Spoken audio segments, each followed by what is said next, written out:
ვფიქრობ, რომ ქართული ოცნება საერთოდ რაღაც როგორც პოლიტიკური ძალა არ იღებს გადაწყვეტილებებს, ყველა გადაწყვეტილებას იღებს პირადად ბიძინა ივანიშვილი.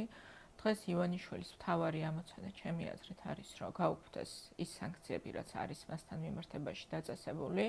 თუ ის ჩათვლის, რომ ამის მიღწევაში დაეხმარება უკრაინასთან გაუმჯობესებული ურთიერთობები, ვფიქრობ, რომ იქნება სურვილი ივანიშვილის მხრიდანაც და შესაბამისად დავალება მის ქვეშევრდომებზე, რომ შესაბამისი ნაბიჯები გადაიდგას უკრაინულ მხარეს არასდროს არ გაუკეთებია არაფერი, რაც გააფუჭებდა ურთიერთობებს დღევანდელ ხელისუფლებასთან.